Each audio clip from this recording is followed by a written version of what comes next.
Welcome back to Ready Nerd Go. This is Graphic Policy's tabletop RPG podcast where someone who knows nothing or very little about tabletop RPGs, me, hangs out with someone who does know a lot about tabletop RPGs, Enko, and I get to pick his brain and we all get to learn stuff together. How you doing, Enko? Oh, pretty good. It's a beautiful morning so far. You? I, yeah, no, not too bad. It's funny. I was expecting it to be terrible weather today, and it's not. Right. Exactly. Now, depending on when this comes out, that's going to be absolutely irrelevant for folks. So, Yeah, they can try to guess when we're recording these. right? Like, and the thing is depending on where you are, like this date could easily be very spring-like or very throes of winter. So Hmm. we'll leave it to you. Last episode, we spoke a little bit about what to do if you've created a character that you don't like or you realize you don't like. And Anko and I both gave examples of characters that we had where we realized that hey, I'm not really enjoying this guy. Maybe I'll change him about. And ironically enough, in the game we then played after we recorded that episode, I started following that advice that Anko provided. I started changing the character up as we were leveling up, and I realized that the Alien game system is remarkably flexible in that I can adjust things very subtly to make it a bit more enjoyable. And the more you get into the characters, the more you realize that, this motivation isn't really where this guy's coming from. I'm going to change it, run it by the GM, who's not going to care as long as we're all having fun. It doesn't really change things that much. And Hmm. now that that specific module is over, it's almost an ideal time to change that sort of thing. Today, unless you have a thought on that. No, I was just thinking it's kind of fun 'cause in a similar vein, like specifically with the way the alien system works, it has like a friend and rival mechanic to it, or where one of the other players' characters is your friend and another one is your rival. And with the way that my character's story was going, it was very much looking like his friend and rival were pretty much going to be swapped around just because the way the story went. And then, like, at the very last second, something happened completely due to the roll of the dice that entirely altered the direction my character was going in. And it was not something I was intending or expecting, but it's made me enjoy the character more. So sometimes your enjoyment of the character can change and get better entirely just based on random things that will happen in the game itself. Well, yeah, and that's actually something we didn't really bring up last episode, which is a very good point.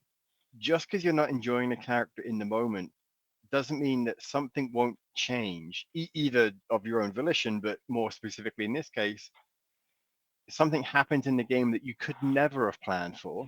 And you realize that to react in character would mean that you have to change this ever so slightly. And now all of a sudden, you went from having a specific rival to that rival now becoming your friend, and now you hate my character because he keeps picking at your rival. It is a weird but fun system. It really is. So in in words, in that vein, I'm not cutting that. In that vein, what happens when, as a group, you're playing a game, and then eventually it comes to light that there not a single one of you actually are enjoying that? I'm going to assume you have examples because you've been playing for a while, and I'm sure you've got at least one point where you're a couple sessions deep. You're like, guys, this is kind of shit. Yeah, no, that is that the times that I've seen that really come through are generally when the GM will have some like fairly high concept idea they want to try at the table, like a very like specific like narrative arc that, like, hey, do you guys want to like try doing something like this? I think it'd be really cool. Like uh all of your characters have no memory, or we all get like time portaled to like modern day with our D&D characters, or something like high level like that. And people are like, you know what, yeah, sure, we'll give that a shot. And then a couple sessions in, everybody's just kind of like, you know what, this is absolutely terrible. We're not enjoying this at all. There's And actually a comic where that happens called Berserker, and it's very clearly, in terms of what you just said, like a D&D character gets transported to the modern world, and what happens there. It was actually really well done, but I think the difference there is it's one guy telling the story, so he knows what to do, and as opposed to trying to play it in a game setting where you're trying to find ways for these characters to have fun, right? Like you're all yeah. D&D characters, whereas this guy could control modern day characters. Anyway, that this isn't a show where we talk about that kind of stuff, but at some point, I'm sure we'll have recommendations for things to read, movies to watch down the road. Oh, definitely. Because hey, why not? It's something that we always think about. So And just in general, like I can't remember, it was last episode or the episode before, we talked about, it's like indulging in different types of media makes your game better. So yeah, recommendations is totally something I could see us doing. But yeah, so when the entire table thinks the game is bad, honestly, the biggest hurdle to get around is getting everyone to admit that they're not enjoying the game. Because I've definitely because had I'm games where we've gone like 4 sessions in, like, hey, is anybody actually having fun here? No, I haven't enjoyed this since the beginning. Has anybody enjoyed this? and I can imagine now, again, like I know I say our group, but at the time your group would have Mm, is somewhat unique in that, or to me it would be somewhat unique in that it's a group of folks who play games together as opposed to a group of folks playing a specific game together. So there is more flexibility to bounce around through settings. yeah. And so I can imagine that because of that, you would have been like, ah, this game sucks. I'm not going to say anything because I think the other guys are enjoying it. And every single one of you is having a variation on that thought of, this Hmm. sucks, but I'm not going to say anything because I'm pretty sure Enko is really enjoying this. He looks like he's into it, and what you're actually sitting there thinking is, if I can make pizza tonight, and then I've got leftovers for. Exactly. And generally, it's the GM that tends to notice stuff like that first, just because in your role as a GM, it's functionally your job to be paying attention to how the players are enjoying the game and making sure that everybody's enjoying themselves. So the GMs tend to be the ones to recognize when this is happening first. Not always, but generally. And I kind of like to give the advice that you do with most new media and stuff you're trying out. It's like, hey, like, give it a couple of sessions, give it a couple of episodes, give it a couple of chapters. Then, if you don't like it, we'll see what we can do. Because there's definitely, I've had some of my favorite campaigns have started off very poorly just because nobody was really in their groove yet. Nobody really figured out their characters yet. The GM wasn't quite hitting their stride yet. Whatever reason, but a couple of sessions in, things start clicking and, you know, things work out. So I'd say, don't like half hour into session 1 go, this is terrible, I quit.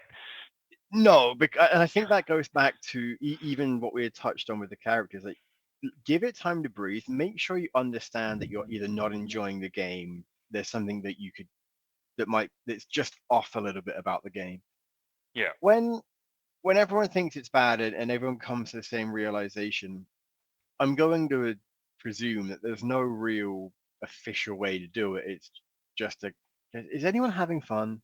Should we play something else? Or if is it a case of do you have the discussion? I'm enjoying the setting, but something about what we're doing isn't fun. We should talk about and then you chat about what's not fun about it. I mean, I wish most of the times that's happened, the discussion has started that healthily, but generally it's one person gets absolutely fed up and starts complaining about it, and then everybody else realizes that, oh wait, yeah, no, none of us are enjoying it.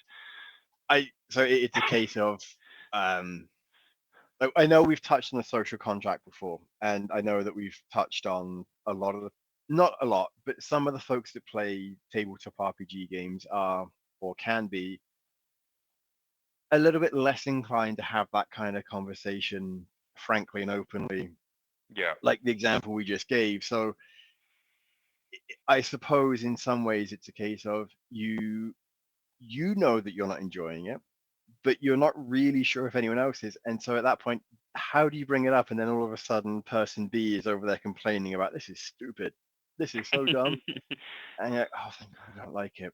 But now I can't. I don't want to be the person who's just bitching about it for the sake of bitching about it. So do I try and defend it? Like I can Well, imagine it would be an awkward position if you're not hating the game. I mean, generally I've been in the situation, and I'm not gonna pretend I've never been the one that started bitching. I am not a perfect person by any means. I've definitely had once or twice where it's just like, hey, you know what? I'm hating absolutely everything about this. I've tried, guys. I can't. But generally, when I haven't been the one that started, which has been, it's happened rarely, but it has happened. But generally, when I'm not the one that's started it, it's just kind of like, okay, they're complaining about it. Then it's like, okay, I'm also not having fun. I can kind of grab on to their complaints and steer the conversation towards, hey, is everybody at the group actually enjoying this, and what can we do to make the group as a whole enjoy this better? And I think that does go to back, like we said, it goes back to having the conversation in a productive way as opposed to bitching and moaning.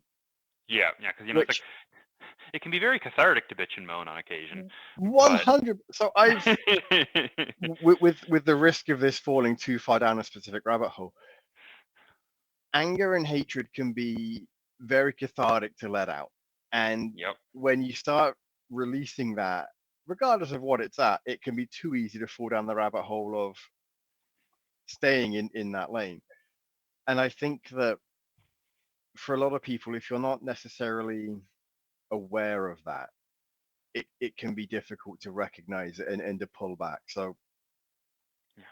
don't get me wrong, it's very cathartic and it's very relieving to be angry and to let it out, like, you know, at a inanimate object as opposed to a person, which again has more of a rabbit hole than I think I want to touch on. Yeah, That I mean, it, but it it's a fun topic, but not really appropriate for here. exactly, and I think that so at the end of the day, when it comes down to it, is if you're not enjoying it, the best thing to do, from what I understand, is talk to the DM or the GM. Say, hey, you know what? This isn't really my thing. I'm not super into it. I think maybe I might step back for for a bit just to let you guys play if you're all enjoying it, Yeah. and then even have the GM do a check in after a couple of sessions. So how's everyone doing? Are you all enjoying it? Be honest now, and don't tell me now, but tell me after the session where you're not gonna, you know, run the risk of being influenced by someone else's decision. Let me know, and if you're not enjoying it, we'll come back. We'll chat about what's not being enjoyed and go from there. Yeah. Generally, when I am GMing, I tend to do something along those lines. I don't. I used to say pretty much that verbatim, but then we very quickly run into the problem of actively soliciting people directly for advice tends to make them give the What they think you want to bland hear. generic response. It's the same as like when you're an artist and you're working on something. It's like, hey, what do you think of this? And they go, oh, that's good. It's like, okay, that tells me absolutely nothing Yeah, useful, but I thank you, I I guess. I appreciate the fact you like it, but I'm actively asking for what you think could be improved about it, and because I'm asking, that means I'm not going to be offended when you tell me what can be improved about it. Exactly. So generally, what I tend to do as the GM now is, it's actively listening tends to be the best way to gauge how people are feeling with the game. Like obviously this depends on the group, but you don't always need to like proactively ask them like, hey, what did you think about this? What do you think about this? Just once the game is done and everybody's putting their stuff away, just pay attention to what people are talking about and what people are and how people are acting. Because like Because if they're still talking about what they've just played, they're enjoying it to some extent. If the yeah, topic is immediately, so what do you want to do now? They're not talking about it, then there's no real excitement there. yeah, and if people are looking like tense or exhausted or grumpy or that kind of stuff, then generally a pretty good indication that they weren't really enjoying themselves. But if they've got smiles on their faces and they're chatting with other people and they're going, "Oh man, that part was so cool," then you don't really need to pester them with, "Well, did you actually enjoy it?" Because like you can just pay attention to what people are saying without I having to drag it out of them. I hate to say it's common sense because that's Oh, a I hate that term. phrase that again that's also become a loaded phrase these days. But ultimately, when it comes down to that kind of thing, it can very easily be somewhat common sense in terms of, is Anchor having a shit day, or is he actively now, or is he just not enjoying this game? And that obviously, as a GM, takes some experience. Hmm. Now, once you've all agreed that the game isn't what you thought it would be, I do say that word accidentally sometimes as well. Mm. Um, what do you do if you don't like the game as a group? What happens once you started that conversation of, this sucks? Well, there's generally there's the broad categories of you can either retool the game, so you guys keep playing with your characters and the system, but you either kind of rework the premise and things just go off in a radically different direction in the next session, or you guys kind of do a soft reboot and go, okay, we don't really like that it's going in this direction. We'd prefer doing something like this, and okay, we'll just reboot back to that point, and people can go off from there. But if you're not having like, if you don't think the game is salvageable, then you need to start digging into like, okay, what is it about the game specifically that people aren't really enjoying? Like, is it their characters that they're not enjoying? Is it the general overarching plot that they're not enjoying? Is it the tone? It could be that they don't like specific mechanics of the rule system that you're using. It could just be that they're not really enjoying the GM's style of GMing, in which case, either somebody else from the group is going to have to pick up the GMing role, or the group is just going to have to disband. And sometimes that just is the end result, is, hey, this group is not a good group together. Things end sometimes. And I'm sure that happens more often than not. It's not there's no fault with anyone, but if, for example, I'm GMing a game, I don't GM, folks, in case you have not picked this up yet. I have not GM'd and have played only a handful of games. Assuming I'm GMing a game and my style is more to act out a lot of stuff and provide a lot of context clues through dialogue as opposed to outright spelling it out. And the players would rather it be spelled out so they can take notes if they're not fully grasping all of the dialogue choices, because maybe Anchor's character is having a chat and Joe's character is over in the corner doing nothing. So he's not really paying attention because he's trying to work out what's going on with Simon. Mm, And Joe and Simon are trying to figure out, well, if we do this, and quietly in the corner, not paying attention to the context clues, well, they're obviously not going to have any idea where the direction's going to go, especially if it's not clear that that's my style of GMing. yeah. So I can see if that's what you enjoy as a GM, not having to spell it out can be really difficult to play with people who need it spelled out a bit more. And like one of the biggest divisions that comes up a lot in tabletop RPG styles is how much like combat versus like social stuff happens, because like our group, just because of the general makeup of our group, time constraints and everything else, our group tends to run like really combat heavy games, just because we have limited time to play. The people there are more interested in like the gritty tactical, power fantasy than like political intrigue or anything. So the sessions where we're just role playing tend to be very few and far in between. Most of our sessions tend to be predominantly dominated by combat and like the mechanics and winning and losing in all of that area. But if you're somebody who doesn't really enjoy combat and you just want to smooze with the political elite and try to, do the backstabbing, backroom deals and kind of stuff, there are definitely RPGs that and like games that you can play and do that in, but that's a very different play style than the people who just want to go to the dungeon, kick the doors down, and kill the monsters and take their loot. And that could very easily be a case of, hey, I don't think that what I want out of this game and what you want out of this game are the same thing. This is a Yeah, good time for us to part ways. yeah, And and it's no hard not. feelings about that for the most part. Yeah, and it's not as big of a deal if it's like one of the players and the rest of the players that have clashing styles, because then it's just okay, sorry guys, this isn't the game for me. See you later. When the GM has a clashing style with the players, that tends to be a group ender more often than not, just because of the necessity of the fact that people who are willing to GM are relatively rare, and if the GM no longer wants to run for that group, then that group isn't playing anymore until they can find a GM who is willing to run for them.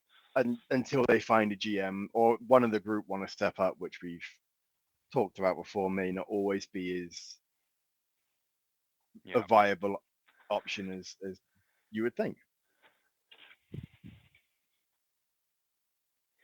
I don't think I had another question on that because I think that's an exhaustive answer. Doesn't happen very often. It doesn't. Now, often that's because it's one of those. I'm not saying that you having an exhaustive answer isn't a thing. It's just it caught me off guard, and I was like, huh. I usually have stuff ready to go, but that you've answered the question that I had following up without knowing it. I mean, So no, carry on. one thing we can kind of fall back to and follow up on is if I mentioned those are like in the fiction and like play style stuff, but one of the things that it's come up in our group a few times, and I know it has come up in other groups, is when the game that you're playing mechanically isn't enjoyable for the players. Because like I know when we were playing The Witcher, one of the players in there, he loves that style of game. He loves the world. He loves those type of characters. It's got the crunchy tactical combat he enjoys, but the actual mechanics of that rule system, he could not get behind, and he just did not enjoy it. So he stepped away from the table until we were done playing The Witcher, and that had nothing to do with the play style of the game, because we've been playing together for years. It was just that game system wasn't working for him.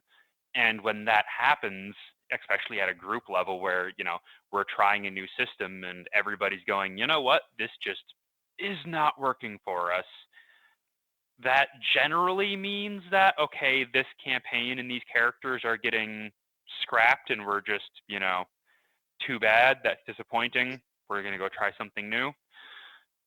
Uh, uh, But you can kind of salvage it if you just port like the story and the characters like whole scale into a new system, which doesn't work very often. I have made it work successfully at least once, but generally speaking, if it's the rule system itself that the players just aren't jiving with, that probably means that specific campaign is toast. I was going to ask before you elaborated after the Witcher thing. Mm. I'm going to assume that just taking the characters, say, for example, the Witcher characters. Obviously, you can't take a Witcher from The Witcher into Forgotten Realms or whatever. Hmm. However, you could make some kind of marginal conversion from a Witcher to, say, a Dark Elf or something where they're a bit more combat. They have a bit more combat ability than the average human.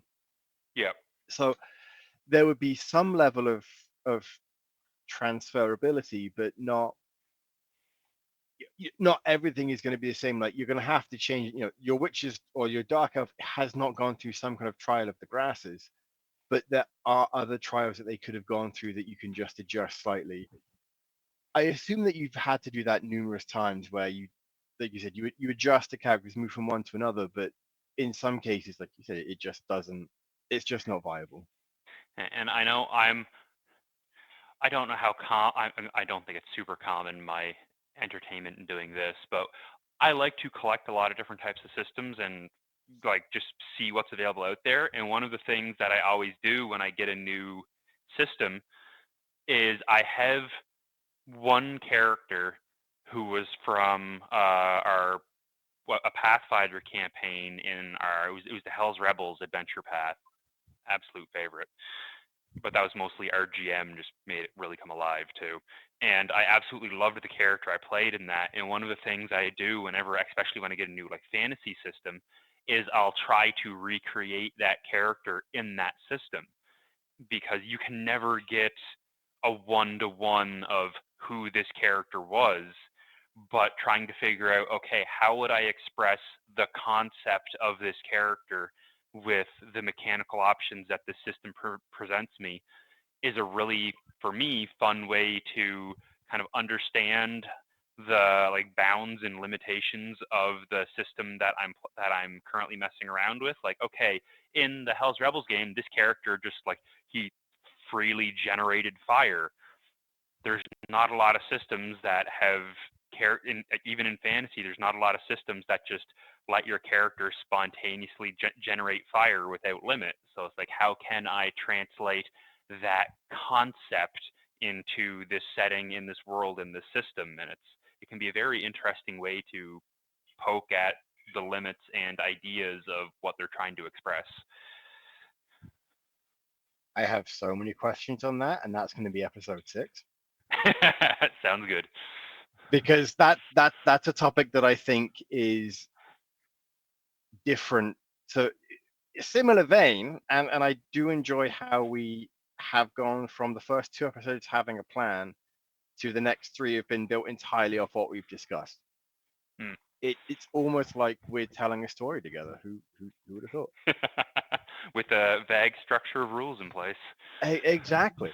Now, at some point, as we've said, we're going to touch on recommendations for different media because it it's going to come to that. Now, once we've gotten to and gone through a lot of the mechanics of the game and again the social contract and what to do in certain situations as as a player, at some point we're going to start to delve into what we enjoy, how we bring that to the table.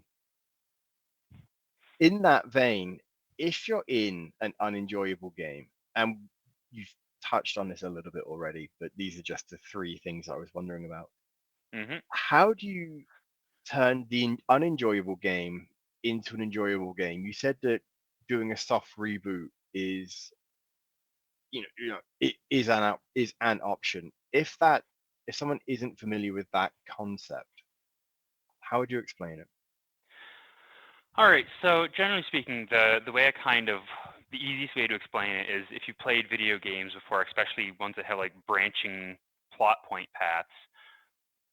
A lot of people tend to have multiple saves at those different plot points of like, oh, I can go down route A or route B. I can trust this guy or I can stab him in the back. I'm gonna make a save file right before I make this decision, and then go explore that. And then if I don't like it, I'll reboot back to that save file, and then I can choose option B instead of option A. And that's functionally what a soft reset is. Is you're just kind of going, okay, we're just going to like rewind time a bit on like the player level, we're just going to say, okay, that last X number of hours of story development didn't happen. Instead, we're going to go off in this direction.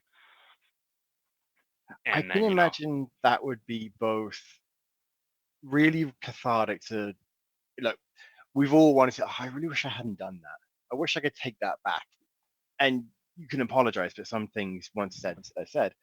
I can imagine it'd be really cathartic to, you know what? We're going to wind back that the last week, 2 weeks of sessions because this just hasn't been working out. And the more we go under it, the less all of us are having fun. Let's go back to this point. You can ignore everything else, or maybe even you can, all of your characters can have vague recollections as to what happened. And so now that's why you're trying to avoid going down the same path, because if you're telling the story, then it stands to reason your characters would do the same thing again. Obviously, you're a player controlling it, so you have a bit more of a say in that. But you understand what I'm getting yep. at. And it's something you like. I've only seen it and have it done a handful of times across my, oh sweet God, nearly 2 decades of play now. But it's something that you don't do super often, because it goes back to what we were discussing earlier about maintaining the illusion of choice, where if you're constantly resetting and rebooting, then the players will stop caring about the decisions they make, because if it doesn't matter, you can always just undo it and roll back. Then you stop caring about the decisions that you make, because it's just, yeah, we can just roll it back. So it's almost as if, I don't know if you ever played the game Prince of Persia, where you have the Yes. sands of time that you can rewind. I think it's like 10 to 20 seconds of gameplay that you've just done. You can rewind that to any point within there. So the theory being, if you jump off a cliff and realize, oh, I shouldn't have jumped off that cliff, you rewind it, you lose I think it's like a one of four chances you get until you can reload it, and then you don't jump off the cliff. Yeah, and like generally that type of like it's with that type of reset, they tend, at least in my experience, to be very like short rollbacks, where Yeah. either a player or the GM will introduce a change to the fiction, like oh, this character does like something horrific, or this other character, this NPC that you guys all cared about, has had a gruesome death. And the play would generally stop and be hey, I'm not fond of this, like I'm genuinely not cool with this. And then a little bit of discussion is like, okay, we're gonna, okay, you know what, that's fine, that makes sense, sorry, we're just going to roll Ignore that. back a bit on that, and then do something different, because And, nobody liked this. and you can always build that into the game where you get to, all right, so if you don't like this, bear with me. We're gonna change it. I'm gonna change the module for a bit. So this session we're gonna find a thing and MacGuffin it back. You're Exactly. still like, like you can, as a GM, you can say your character's still gonna know what happened, but we're gonna go back to before it happened so that the story isn't invalidated, because as a GM I worked hard on said story, but I recognize that what my choices were and what I thought was cool hasn't resonated with the players. So we're going to acknowledge that, but my work, but your feelings, and we're going to circle back to before that specific line happened, because as a player group or characters, you fought to save the life of that NPC. And in some ways, I feel that would be a really interesting way of doing it, but may also not work for the players if they realize that, oh wait, this is actually kind of a fun way to do it. Can we do it again? Is it going to be a one-time thing, etc.? So it's, I think, all down to how as a GM you're going to handle it, and how as players you handle the moment where, like, we're not really having fun and let's do a soft reboot. Where and how do we do that soft reboot? Yeah, and like it's like definitely you wouldn't want to like roll back every single time the player's like, oh, I didn't like this, because sometimes as a GM it's like, hey, if you want to, give the players a really motivating hook, sometimes, yeah, you want them to have that, hey, this really shitty thing happened, you know, then the heroes now need to either quest to find a way to undo it or bring the people who did it to justice or that kind of thing. Like, you Yeah, definitely, that's definitely an emotional gauntlet that is a very ripe area for storytelling. You just need to be careful with it as a GM that you don't go too far with it or like accidentally, you know, do like kill. Like one of the big things that comes up is, in for most people when they start playing after a while, like when I was growing up, it was very much every adventurer was conveniently an orphan. They had no family, they had no loved ones, they were just random wandering merchants. Because every time you did have, any anybody your character cared about, the GM would either kill them or have them kidnapped or whatever because it's a potent source of drama. But you might not want to deal with that as a player. Like, you might just want, yeah, no, this character has a loving family. I don't want to, role play them like being graphically murdered or whatever. I just want my character to come from a loving family and like just yeah. don't It do horrible stuff to them. and that's just like so many times you have, and I think this actually builds into what I was going to ask you. The last question I had is, how do you make the unenjoyable game enjoyable as a player? And I realize as I asked that, we've touched on that throughout the episode of changing things as you're playing, things like that. So that has already been touched on. When it going back to your not wanting to role play a specific thing, it's okay to have a character come from a happy origin. Maybe they're just really Yeah, nice and want to help people. Maybe maybe they have a family and their motivation is, I'm going to stop the big bad so it doesn't hurt my family. I remember one of the characters I had. He came from a loving village. The village throughout the entire campaign stayed intact and was never really touched on.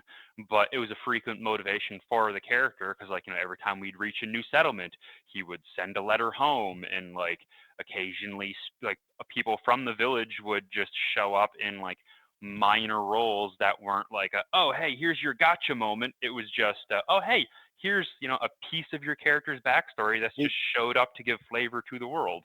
here's someone that's just here to chat because they're on a they're trading down significantly far away that you just happen to have meandered your way through.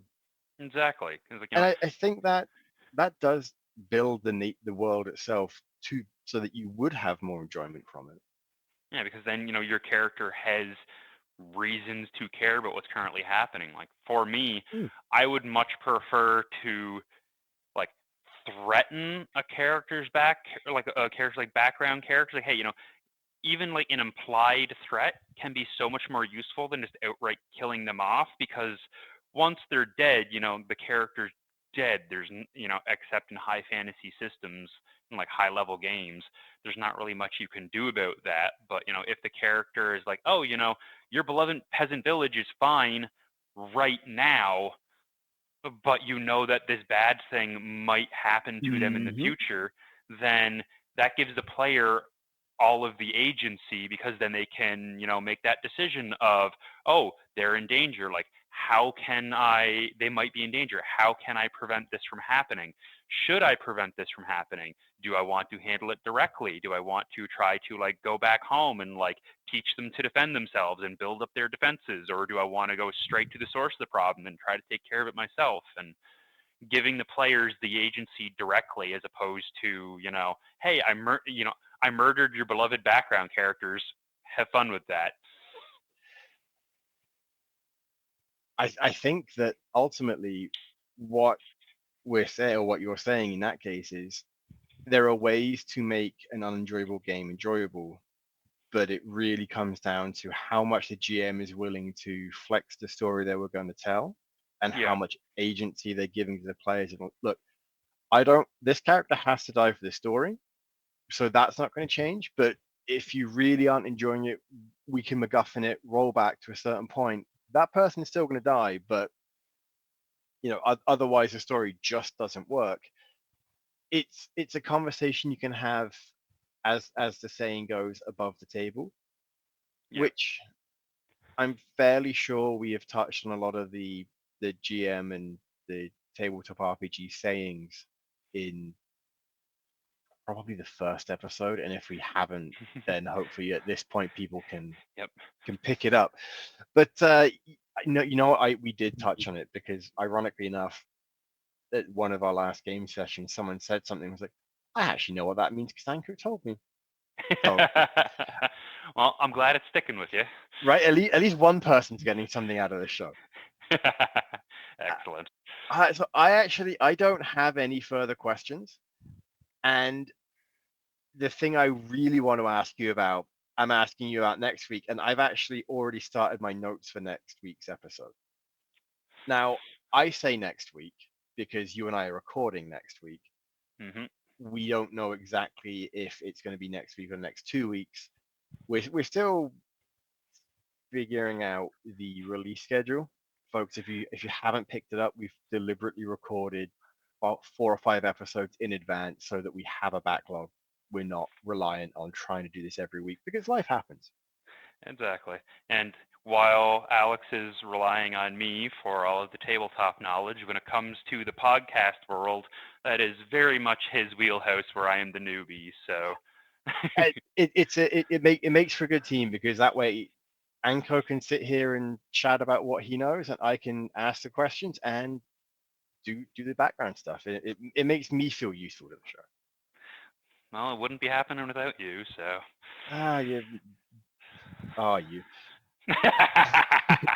All right.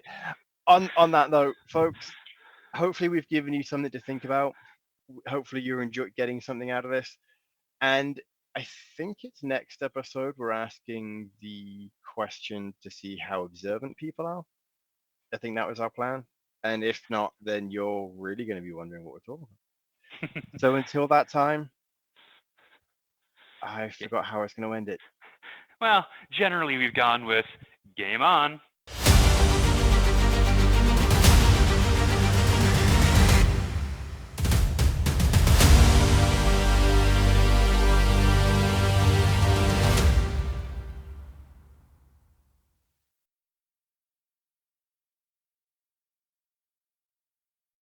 Hey, thanks for watching the previous video from Graphic Policy Television. Just by watching, you help support our site. Thank you so much. Now, if you're watching these videos, you probably care about geeky things like movies, television, comic books, toys, games, video games, you name it. You can go and subscribe right now to our YouTube channel to stay in touch and catch all the new videos, or check out our website at graphicpolicy.com. There's a nice link on this end of the video. But as always, thank you for watching. Keep on rocking and keep it geeky.